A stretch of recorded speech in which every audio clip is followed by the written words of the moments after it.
Hello, ladies and gentlemen, and welcome to the Discriminating Gamer. Say, can you say what a matador does in just one word? I can. Avoidable. Ladies and gentlemen, today we're going to go ahead and take a look at 1212, Las Navas de Tolosa from Draco Ideas.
We'll get back to the review in just a moment. I want to take a minute to ask you to check out my other channel, that is Cody Carlson, PhD, where we talk about history, books on history, military history. I even post some of my lectures for my classes on there. Please check that out. Please subscribe to that channel. And now, back to the review.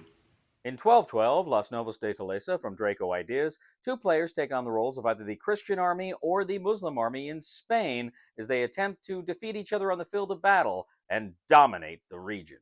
The game board is a grid of the field of battle. Players are going to go ahead and grab all of their units. They have various numbers and letters which say which part of the grid they all belong in. You're going to go ahead and place them all out. The Muslims actually have their headquarters on the center grid of their side of the board, as long with special units that will be active there. And many of your units will have abilities like archers, or they will be horsemen, and they will be allowed to do special things during the battle. Now, every round, players will receive 3 cards. Now, these cards have 2 kind of sides, the top and the bottom, which represent the strengths for either the Christians or the Muslims if they hold that card.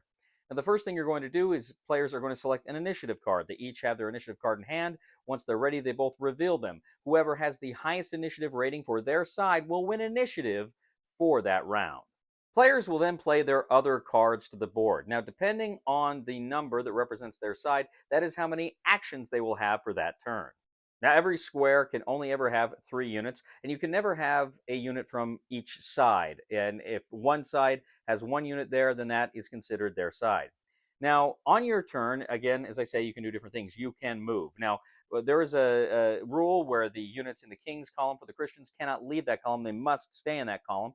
But essentially, if there are empty spaces, you can move even diagonally with your movement points. Now, depending on where you are, if you're in the enemy zone, you may have to spend extra points to move there. And there are different rules for movement for the Christians and the Muslims. The Muslims, as I said, they can move diagonally. Christians have less flexibility in that respect. Now, depending on which attack actions you choose, again, standard attacks, archer attacks, movement attacks, there's going to be a certain cost in the action points you've got allowed. So you have to spend those action points and then engage in those attacks. Usually, once you've completed a movement or attack, that unit becomes exhausted. You kind of tilt it slightly to show that it has moved for that round. Now, depending on whether you're Christian or Muslim, your attacks are going to do different things. Christian archer attack is going to have 1 automatic success. A Muslim archer attack will have 2 automatic successes. A Christian standard attack will actually have 2 power added to the unit power, whereas a Muslim standard attack will actually have a -1 to their attack power. If you're attacking with a cavalry charge, the Christians get a +5 attack power, the Muslims only get a +2 attack power. Now, the first time your unit is hit, it is flipped over to its wounded side. It's got a line going through it to show it's wounded. If it's hit again, it is removed from the board. Now, also, for one of your actions, you can actually spend your action points to rally, essentially move one from a damaged side to its undamaged side.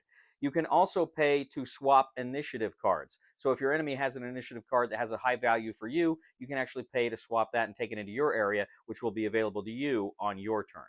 Now, essentially, during attacks, how it works is if a unit is attacking, it's got its combat power, you add the power from the specific kind of attack against your enemy. Then you both draw a card. and then you look at the respective number, your respective number on that card, and you add that to your power. Now, whoever, of course, has the most power is going to win, and the difference of them, of course, is going to lead to your being to losing points, losing steps on the board.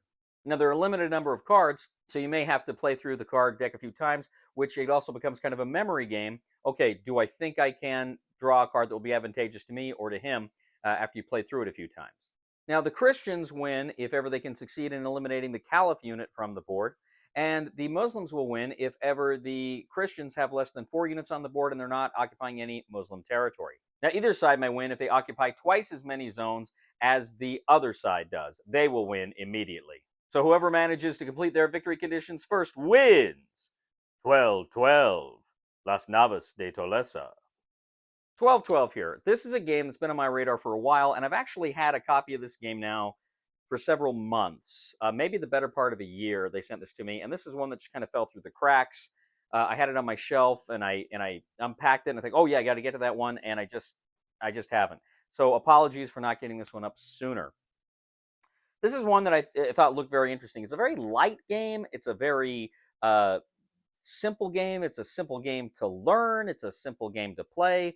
It's not too difficult. There's not much of a learning curve. And it plays relatively quickly. And it's kind of a, once you got the basics of it figured out, it's boom, boom, boom, boom, boom.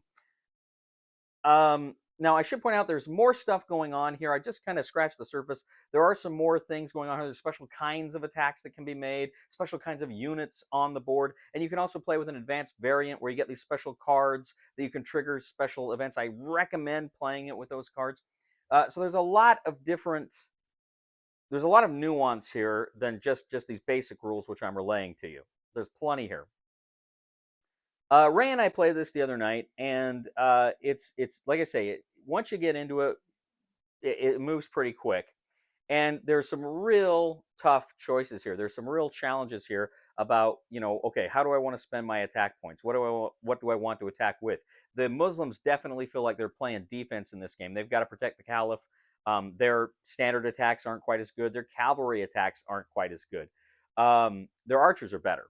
But it's really a game of trying for the Muslims to kind of hold back the flood, and it's really a game for the Christians of trying to determine, when and where is best to strike. They've got momentum. They got generally the strength, the initiative of the game is on their side, not the round-around initiative, just generally speaking. But it's pretty fun. It's a light game. It's a quick game. It's a small box. It's small footprint game. But there's a lot of choices here. There's a lot of depth. Now, there's only a very small amount of cards, which is interesting. Like I say, there's a bit of a memory game there. You've also got cards that have, kind of remind you of some of the attacks and the actions there. And in addition to the regular rule book, you also have a Spanish language rule book in case you suddenly forget English. But all said, I really like this game. I think it's a fun, light, war game with some really intense choices here. Recommendation for the discriminating gamer for 12-12 Las Navas de Tolosa is buy it. Thank you once again for joining us today on The Discriminating Gamer. As always, we ask you to please leave a comment for us here on YouTube, on Board Game Geek, on our Facebook page, or on thediscriminatinggamer.com. We ask you to please like us on Facebook, subscribe to us on YouTube, and follow us on Twitter. I'd also ask you, ladies and gentlemen, to please check out my other channel, that is Cody Carlson, PhD, where we talk about military history, books on history, fun things like that. I even post some of my lectures from some of my classes on that channel.